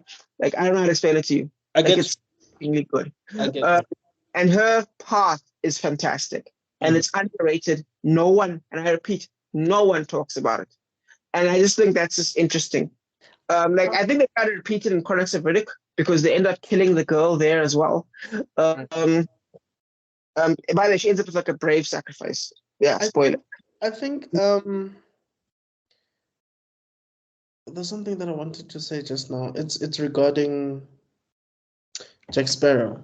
What people don't know, a lot of people, what they don't know, and I think it's clear to other people, Jack Sparrow was not initially the main protagonist of the Pirates of the Caribbean. Yeah. He just became a breakout character. Yeah, breakout character, yes. And for those who do not know, basically what a breakout character is a character who's not intentionally meant to be the main character, but stands out so much to the fans that eventually becomes the star of the show or the most important character. We have seen this with Big Bang Theory, where Sheldon basically overpowered Leonard and Penny. Yeah. We've seen this in Family Matters, where Steve Urkel now started becoming the main character, and he wasn't initially. And we see it here in the Pirates of the Caribbean, where Jack Sparrow Yeah. now starts becoming the main character. But initially, Will Turner was the main character. Yeah, look at Bronn in Game of Thrones. He's a mercenary. That's all he is. But now he ends up like being a lord at the end of the whole show. Right. Tyrion Lannister, his character stopped being useful after season 5. There Who's was that? no reason to keep him. Tyrion Lannister. Oh yeah. And he was carrying the show. Him, Yeah. Okay, him, Jon Snow, and Khaleesi basically. But yeah. But they could almost get away with killing Jon Snow if they kept Tyrion, but he was useless. Mm. And people loved him because he was such a cool character in the first 4 seasons that he literally carried them across. Right. So yeah, I agree, definitely. No, I'm on. Yeah. So that's kind of like this thing that Vin Diesel almost did, and I almost he had that same trajectory. Right. This bad With the Fast and the Furious, same thing. Yep. Okay, look, I got the feeling that Dom was also the main character for me, because there's like movies where there's co-leads, there's co-protagonists, or there's co-main characters, like your Bad Boys, like your Lethal Weapon. But in that first one, we primarily focused more on Brian, but you could tell that Dom was also the other main character, if that makes sense. Yeah. Isn't Joe Pesci in Lethal Weapon? And then he I think he's in Lethal Weapon, maybe from 3, if I'm not mistaken. Yeah. Yeah. And like it almost became upsetting for him not to be in it anymore after that. You know what I mean? Because he stood out. Like he was the funny guy. Like we needed to watch him. Yeah. Remember the laughing gas scene? Like where they all like hit each other with laughing gas and like they try to like interrogate someone. I think that's what I liked so much about those Lethal Weapon movies is Donald Glover and Mel Gibson were so versatile. Donald Glover is the rapper. Oh, sorry. Childish name is the grown-up, and the guy whose name is Childish Gambino has the grown-up name. Donald Glover, right? Yeah, that's the rapper, and Danny Glover. Oh, sorry. Yeah, you're right. Yeah, sorry. Danny Glover and Mel Gibson are versatile actors. Like these guys can make you laugh, but when it's serious, it's very serious. I mean, when you see Danny Glover in The Color Purple, you hate him. Oh yes. But when you see him as Myrtle, you love him. Yep. I'm too old for this. Yeah. Yes. So my point with that is, oh man, good writing can actually make you feel different emotions for just one character in one movie. Yeah. It can still show. But yeah. Anyway, we're just talking about strong female characters. But before we get there, is she basically goes to, I think, Mexico, so that she can get the location. Scene. There's a very bizarre scene, and I think I almost feel like it takes away from the movie. Yeah. It's there to just be cool. But okay, after the fight, we get a very bizarre scene. Yeah, they meet this guy who's like this guy that's also a father figure to Bull. Basically, Bull has a bunch of father figures. Hattori Hanzo, what's his face? The Kung Fu Master. Yeah. And now we get the Esteban guy he's also a father figure to me. And then he gives the location. But first we see he's like, see, I keep all my hoes in check. And then he's like, see, I wouldn't have had to kill you. I would have just cut your face. And then she calls this one chick over. And her face is just, her lip. Yeah.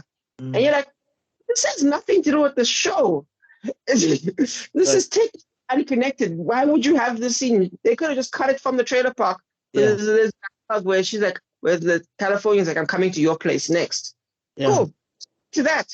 But I guess because he wanted to have a reason how Beatrix finally gets to know where Bill is. From the what's her face? Done. Yeah. She can torture people. Right. But anyway, not the point. In my opinion, not that great a scene. And then we finally get the final chapter. Right. And this final chapter, it's what you said about the segments. Everything is shot in segments, chapters, and each one has a 3-act story structure to it. It can be a 15-minute story, have a 3-act structure to it. It's episodic. Yes, exactly. Yeah, this is a Netflix TV show. It would be episodic. Yeah. So I want to kind of go over it.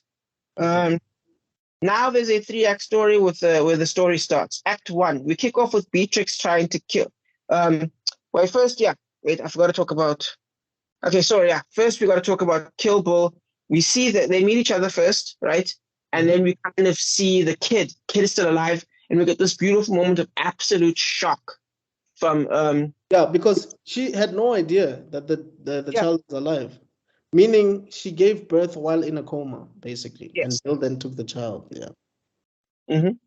And what's so fascinating about it is there's something I like to talk about where, like, sometimes people try to be too subtle in films. And it's like, okay, I've been watching it for 4 hours, and this is what you're going to give me. Or someone dies, and it's like, oh, thanks. That's grief. You know what I mean? Right. Like the movie Brothers with Natalie Portman, she finds out that her husband died. Just what if we don't do this? You know what I mean? Because I've seen when some maybe we need to do a review of that movie, because the scene where Tobey Maguire actually goes crazy with the plates and that was necessary.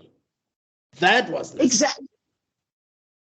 No, exactly. I just almost forgot. Exactly. 2 entirely opposite ones. Natalie going, just a soft thing. Then Tobey Maguire going full ham, because that's what the scene needs. You going full ham. Right.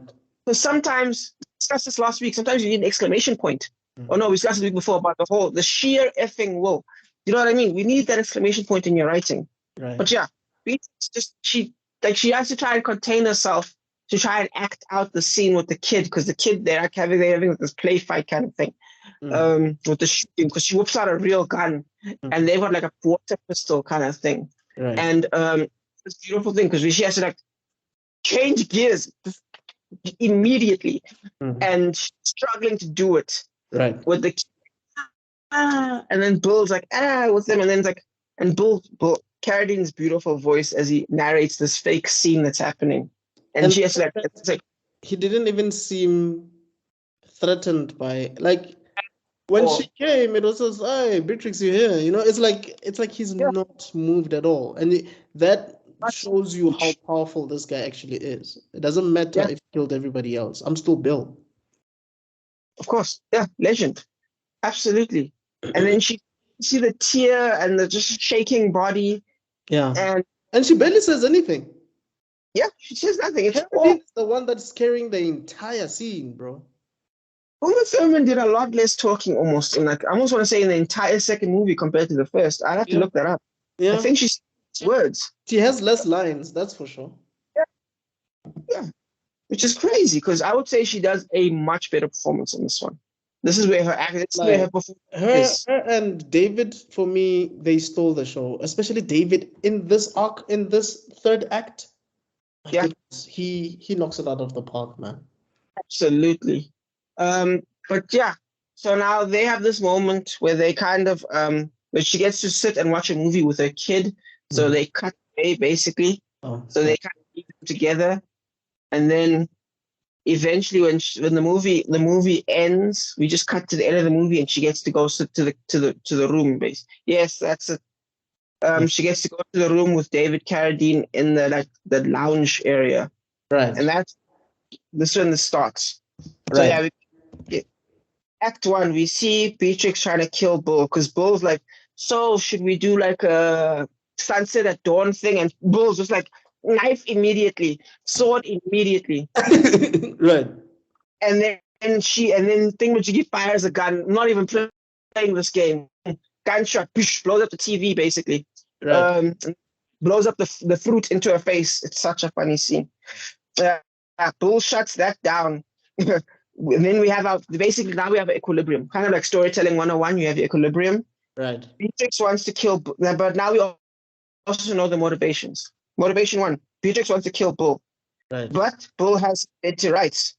Bull does not trust her, but wants the truth. Now we know what Bull wants. Yes. We cut to a secondary plot where we get a side story about superheroes. Beautiful thing. This is one of the best speeches ever. One of the Superman best story. speeches ever made, bro. One of the Yep. best speeches ever made. And I think, in as much as some people have said that it is not true, Tarantino he lost the point, he lost the mark, but it's still a compelling argument. I think, It's yeah, still a very compelling argument. because he's right. This man could have done an impression of a human being, and he picked Clark Kent. Right. He did an impression, and he's right. What are his real clothes? It's his clothes as a baby. Right. That's when the real Superman comes in, and his impression of Clark Kent is his impression. It's like if I do an impression of me, and you suddenly did some weird thing, I'd be like, okay, that's how you see me. Right. How is he wrong? Right. Do you know what I mean? Right. So, Because I when mean- he wakes up, okay, maybe let's break it down for anybody who's watching and does not know what we're talking about. Bill is actually explaining how Superman sees the world and who he is, Yeah. as opposed to how the world, the people on the planet are. It's like Clark Kent is the disguise. Superman is who he is. He wakes up as Superman. He was not bitten by a spider or anything. He was born strong, right? So when he puts on the glasses, when he's Clark Kent, that's a costume. As And that opposed to costume, as opposed to other superheroes who wear costumes and actually display their powers as the hero, he does the opposite of that. And he's clumsy, he Well- is weak. yeah. That's basically his interpretation of who we are. Yeah, because he's like, I need to be a human being. Yes. So what is a human being? And then he produces Clark Kent. Yes. Right. That's amazing. That's fascinating. And Beatrix That's is his not really definition of humanity. She's on some, what's your point? Why are you telling me this thing? But to us, it's like, whoa, what did you just say? Yep. And like I said, we cut to the secondary plot with that one, with the story about superheroes. And this, like all blue B plots in a story, the Save the Cat storyline arc, sets to the theme. The theme being, like, why does this make sense? Beatrix is a killer, and her running away was meaningless because that was her Clark Kent. That her with the wedding, that was her Clark Kent. And meanwhile, the reason he's telling the story, because it's plot relevant, he's not just randomly spouting nonsense. Right. Well, because he put truth serum deliberately into her body, right? So he can know why because he needs to know. Like a supervillain explaining himself, it's a supervillain. I want to understand why things happened the way they did. Like he needed closure, basically. Exactly. It's for closure, yes. Right. So the 2 minutes up, basically, and then, the truth serum is in. And now, like I discussed last time, the plot is set up. And now we get second act, which is the fun and games section. And Bill starts testing his truth serum, making her answer multiple questions. And it's kind of like an up and down with the questions, you know what I mean? Mm-hmm. And then finally, in the middle of this entire storyline, the midpoint, we get the big question: why run? And we kind of see like her at an emotional low point at this point. Well, not a full-on emotional low point, but yeah. Then we get a flashback, her finding out that she's pregnant, which is such a cool scene. We get this amazing gunfight. It's short, it's sweet. Just, oh, dude, so beautiful. Then we cut back into the story's midpoint. Now we get our emotional low. Kind of like we did in Toy Story, remember? Where Woody starts to tell the truth about his insecurities, you know what I mean? Like that low point. Same principle here. Same principle gets followed. Emotional low, Bull has an emotional moment of truth. The moment of truth passes and we're in the final act. And we get our subversive fight. The finale being the 5-point exploding palm, which had been set up twice with the story. With the story, and then number 2 with the red herring. Because remember, in the kung fu scene where he's like, "What do you do when you're not in range, where you're only a few inches away?" Right. You know what I mean? Right. Him and the kung fu master sets it up, but there's a red herring. and that's with L Driver, because in that close quarters fight where they're almost too close to be using swords, you would expect that this is the part where she would use the 5-point exploding palm, but she doesn't. It's a red herring. It's trick your brain. And then we actually get the actual payoff, which is hit, and then beginning, middle, end. So there's no excuse in writing to not have a full story. You know what I mean? Because they did it in that short. 100%. Yeah. And like we said, this is episodic. This would basically be the last episode. I mean, it has all, like what you just broke down now, it has all the, I guess you could say, the ingredients or the formula of a final episode of a series, like a series finale. You know, everything happens in that room. The child is quiet. The fights are quiet. The conversation is quiet, but everything is tense, right? They're shouting. Yeah. They're very quiet. No, yelling at each other. Yeah, I agree. And like you said, also explaining the effect of that move is amazing. And the fact that Bill stands up, you know, like a gentleman, takes those 5 steps, which I think it's like, I think from the moment Beatrix walked in, he knew he was gonna die. And I think also it's like he wasn't really fighting it. Yes, there's a very clear argument for that. First of all, he's drinking the whole time. He's out here taking shots the whole time. So one could argue he's not at his peak game. Definitely. Yes. But I do think there is a warrior mentality. He is a killer. Live by the sword, die by the sword. Right. He understands that. Right. And to the point where in the thing where he's having his moment of truth, where he's like, where he admits that he overreacted.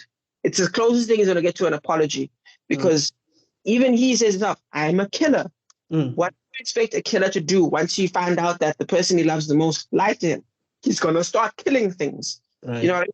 That's what he kind of explains, because that, they put like this. It's one of the few. It's the same thing with in No Country for Old Men. It's so nice when it's one of the reasons why sometimes I hate modern stories. When a person's principles follow through to the end, even if it seems crazy, sometimes people be like, okay, this is unrealistic. So let's, like, you know what I mean? Let's do this so that it feels more realistic.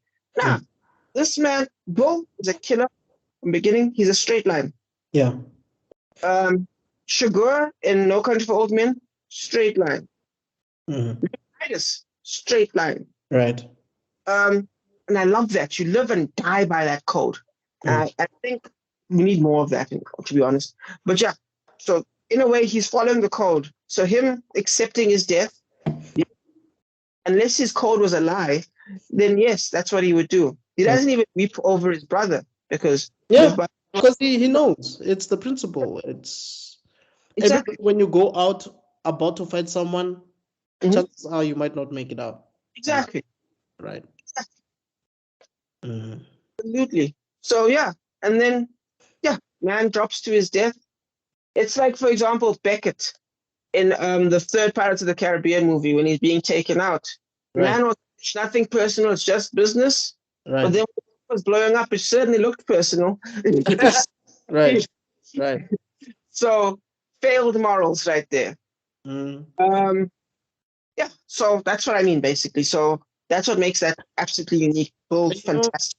When you think about all these characters and how they all died, it's amazing that Tarantino found a way not to repeat any death. Like, all the deaths are different. Vicar A. Fox, it was a knife through the chest. Yes, yeah. Oren Ishii was sliced. Her head was chopped off. A part of her head was chopped off. Partial decapitation, yes.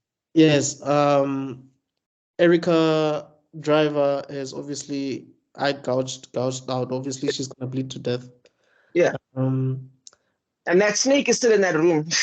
But also that also just means that, because it's a black mamba, right? Yeah.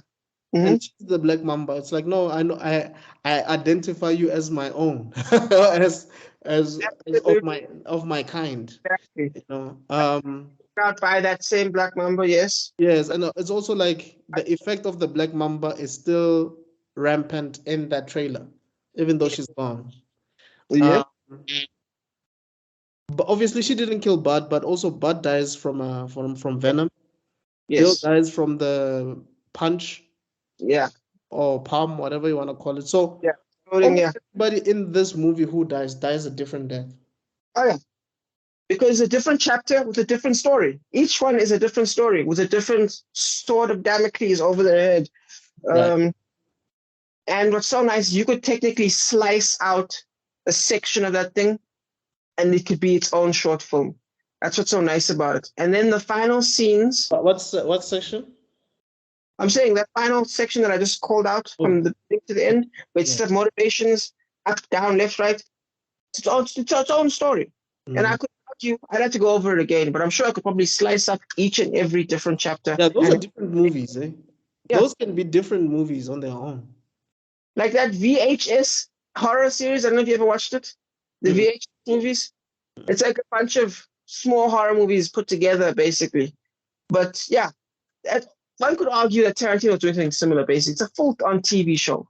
But anyway, final scene, basically. The story ends with herself overjoyed. She's got a kid again, and she's just so happy. She's in the bathroom, just being happy. Like, it's actually weirdly beautiful.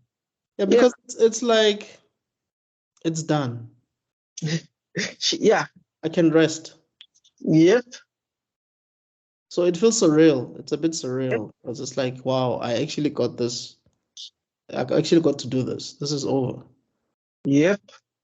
And feeling like that, also knowing that you actually have a child that's alive, even more fulfilling, you know. Sometimes, these bittersweet endings, they're the new normal. Everyone has them now. It's either dark endings or bittersweet endings. Yeah. And writing 101 basically teaches you, modern writing is that you basically have to do that. Sometimes, especially when it's a giant book series, even though it's only 2 movies, sometimes you just have to have a happy ending. Yeah. Yeah. You just have to have a happy ending. And I like that the happy ending, it's not her driving off with some guy in the sunset. No. It's just her and a kid, because that's what it was about. Right. But you see, that's where that whole Sarah Connor connection comes in, where that's Terminator 2, basically. Where a mother and a child, at the end of the day, they're the ones that make it out alive. Yeah. And even then, there's like a mild tension. Like, the future is scary. But this one, not that. It's over. Yeah. It's over. Right. The only person that we think might make an appearance is Vivica A. Fox's kid. That's all. But apart from that, which would be a cool sequel, but that's about it. Yeah. Like, for example, I was gonna say, what was I gonna mention as an example of a disappointing? Just give us a happy ending. Oh, of a happy ending that people were mad at, but now that I'm older, I'm happy with it. Metal Gear Solid. I'm guessing how much you know about Metal Gear Solid. Metal Gear Solid, I don't know anything. I know it's based on a game, right? Yeah. It's a game. Okay. The game started like the 1980s, basically. Was like one of those NES type games, basically. Then it became Metal Gear Solid 1, which is which is an amazing game. That put me on gaming. And you get Metal Gear Solid 2, which has some elements in it which are so deep, that they're actually relevant today. They talk about memes, they talk about AI, they talk about a bunch of stuff that's actually. I'll send you a link to one of the videos one of these days of like the final speeches. But anyway, then you get Metal Gear Solid 3, which is one of the greatest games of all time. It goes back in time like 50 years to the Cold War. Then you get Metal Gear Solid 4, which is technically the final one of the series. Metal Gear Solid 5 is basically another prequel that's set at a slightly different time and place. Metal Gear Solid 5, Snake is in all of these games going all the way through, right? Well, no, that's Metal Gear Solid 3. But yeah, that's Big Boss, the guy that basically, it was like this 2 hours you spent, that's how long it would have to take me to explain it to you. But yeah, that's how complex Metal Gear Solid is. Okay. But people always say the controversial ending because basically they set up that this man's going to die. But then he doesn't die. in fact, he kind of meets his metaphorical father in a way. Well, no, it's his literal father. No, metaphorical father. And it's Right. yeah. And it's just kind of the sad but beautiful. No, it's a beautiful ending, basically. It's just beautiful. And people are like, he's too happy. He should have died. Oh, so people are not happy with the actual happy ending. Yes, because it was subversion. Because you're like, oh, because he has to kill himself basically in order to save the world, and then something gets subverted, and he actually manages to live at the end. And people are like, nah, he should have just sacrificed himself. Yeah, guys, not everything needs a sacrifice. Yes. Sometimes the good guy wins. It's Yeah, not. and that's fine. Yeah, it's fine. It's fine. Right. Not everyone has to get AIDS and die. Like, you know what I mean? Sometimes. So I just think that's nice. So yeah. You know, the movie that really made me feel like that really got me to have mixed emotions about these subversions is The Departed, which I think we'll talk about some other time. It's like that ending scene. I mean, we laughed. I mean, my uncle and I and my cousin, we laughed because we couldn't just believe what was happening. But I really wanted Leo to have a happy ending. But I guess he was not meant to have a happy ending. You know, some characters are just created to be tragic heroes, whether you like it or not. They cannot escape it. They are meant to be tragic heroes. And that's of the storyline is that Leo and Mark are trying to rise above their shitty stations. Yes. And it's actually a sad story about the class system, saying that they couldn't make it above. Leo was supposed to, because of his terrible childhood and his history, he couldn't become a normal police officer. Yeah. He had to become an undercover thing. And Matt Damon, because of his mediocre, difficult childhood as well, he couldn't get further than the position he was in, no matter what he did.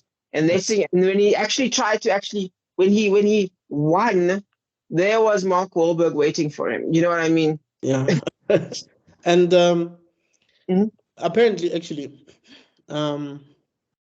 Scorsese was actually asked to do a sequel. Like this film was meant to be a sequel or a trilogy. Because it's based on a Japanese thing, right? It's based on a movie called Infernal Affairs. Yes. It also has a sequel, that movie, actually. Yes. So Leo refused to do a sequel because Leo in sequels, I don't think they get on. I don't think he's done any sequel. Yeah, and then they were like, okay, then fine, then we'll find a way to make Matt Damon like a sequel with Matt Damon. But Scorsese said, look, if you guys are gonna do sequels, I'm not gonna be attached to this film. Yeah. So it's one of those moments where a director actually got away with his project. You know, he did it the way he wanted to do it, and that's great. Yeah, beautiful. Yeah. As it should be. Yeah. But anyway, out of 10? 9. Like I thought I could give it an 8, but actually, you know what? It really is. It's something that can't be made. It can't be done today. It's a movie that can't be done today. With that much quality, it literally can't be done today. Right. I agree with you. Like you said, that scene with Esteban, you could get away with. And also, I mean, we do know that actually Tarantino wanted to use a specific actor for that specific role, but then the actor either was busy or there was a story. Then he got that actor to play Esteban, and we didn't even realize that guy was not Spanish. Yeah, great, yeah. Couldn't do that now. They'd probably be like, "Hey, that's brown face." That's brown face. Can't do that. That guy did a brilliant job. I don't want to lie.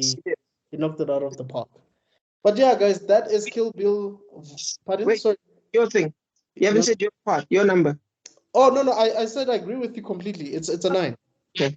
Yeah, it's a 9. That's why I even got to this Esteban scene, because for me that's the part that ruined it. Okay. Ruined it from it being a 10, basically. But yeah, that's basically Kill Bill Volume 2, guys. For me, my favorite character in this film, actually, I think 3 for me stood out. 4. Michael Madsen, Not this is not in order. Michael Madsen, Gordon Liu as the old man, Bill and Beatrix. And even the child does a remarkable thing, but I feel like she had limited time to shine.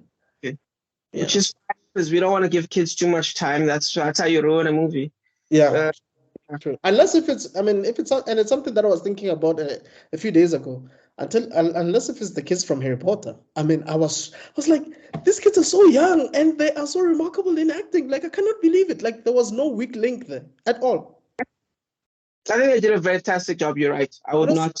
That was Chris Columbus, right? I think Chris Columbus directed those movies. Later. Oh, okay. So it's not, he didn't direct the first one. Because first one, no, I can't remember the first one. I know the third one was Iniarto, or was it Villeneuve? Which one again? Azkaban. The third one is Azkaban. Yeah, the director was either Iniarto. Which one? It wasn't Villeneuve. No, sorry. It was someone we know. Are you sure it was not Columbus? Columbus?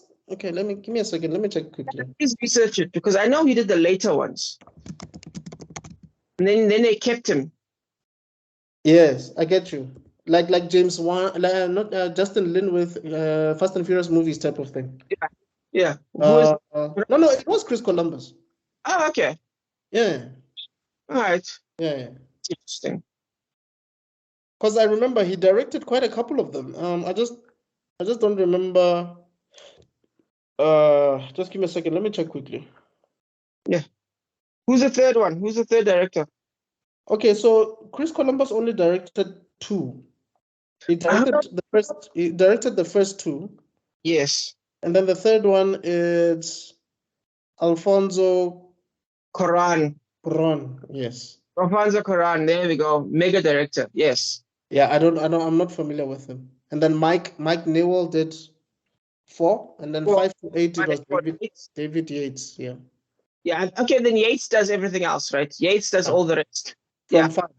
And funny enough, from 5 I don't really enjoy them as much. Yeah. Why don't you look? It's not Yates' fault. I just felt like they had just run its course, I guess, or something. They were just dragging.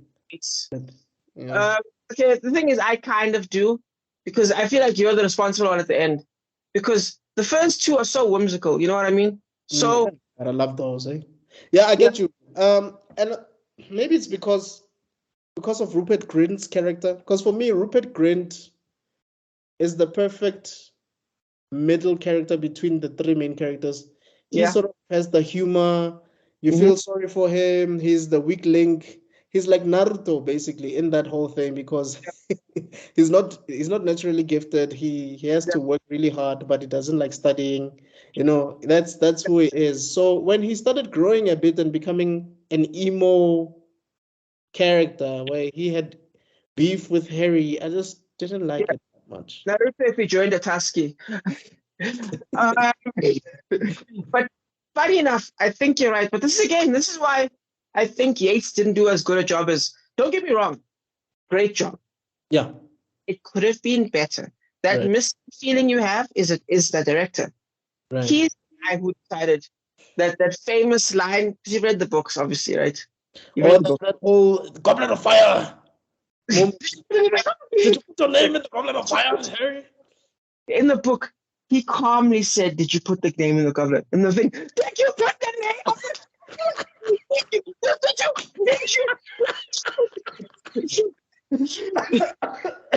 But also, I think what hurt this franchise is the passing of Richard Harris, because the Dumbledore that we had in the first 2 films is completely different. Universes. This man was like, please stay out of the forest if you don't die a most miserable death. Exactly. And you know, like, I mean, moments where everybody had gone home for Christmas, but Dumbledore is still at Hogwarts, and Harry's spending like those holidays with Dumbledore, and Dumbledore is telling him about the Phoenix and all of that. You're like, wow. And then Michael Gambon just comes with so much anger. You're like, are you doing admin at Hogwarts and it's stressing you, or what? What is going on? Why? Dude, oh, dog, and it's not his fault, and it's never the No, actor's it's not. fault. It's not. Yeah, it's not. Because for me, in Prisoner of Azkaban, he's still fine. He's still decent. But in the Because rest, I was like, yo, no. Quran should have. Thing is, Quran may have taken things to a dark place, like borderline. What's that other guy's name again? The one that did Pan's Labyrinth, who's also a fantastic director. What's his name again? We all know him. Pan's Big Labyrinth. Pan's Labyrinth, Hellboy. Del Toro. Yes, like his stuff can be weirdly dark.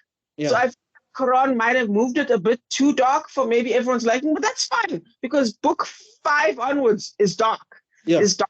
Right. I feel like I wouldn't have skipped the Quidditch Cup. You know what I mean? Did he skip it? He skipped it. Remember? It's about to start. It cuts off. Like you cut that part, and dude, there's stuff. Again, I'm not saying these are bad movies. Don't misunderstand. Right. I'm just focusing on the parts I didn't love. Right. I'm not. Yeah, you know what I mean. I think we need to dedicate a time to do these movies. Yeah. I think we really need to dive into them. I don't know if maybe Robsy would like to join. I don't know if she's a Harry Potter fan. Find out. I'm sure she is. Yeah. I'd be shocked if she isn't. I think we need to get into that. Yeah. We shouldn't have 3 weeks in a row without. God, my voice is high again. We shouldn't have 3 weeks in a row without having another man, without having a guest. I think. Okay. I like that we always have like a guest every second week. You know what I mean? No. Well, there's someone that I have in mind who's been meaning to jump on. So I'll let them. Yeah. Yeah. Sorry, we don't mean to bother the viewers about all of this stuff, but yeah, tangents are to be expected. Tangents are to be expected. But yeah, you guys bear in mind that we might be doing a Harry Potter series in the future. Yeah. Yeah. Through the Matrix, but yeah. Oh yeah. We have to do the Matrix and maybe Terminator, but yeah, we'll get there. Yes. Yeah. Remember, please support us if you can. Support our stuff. Yeah. Yeah. I'll leave the links in the descriptions below as I normally do of Rob's work. Please check it out. Order, contact him, check him out on other social media platforms, whether it's TikTok or what have you. And this is African Frame Podcast, straight from South Africa. This is us giving you our thoughts on film. And do let us know if you have movie recommendations that you think we might need to touch, or if you think we didn't mention something that was crucial to the plot, let us know. But yeah, this is us. And thanks again for watching. We'll definitely see you guys next time. So for myself, Miss Extraordin and Rob Siveko, cheers. Cheers.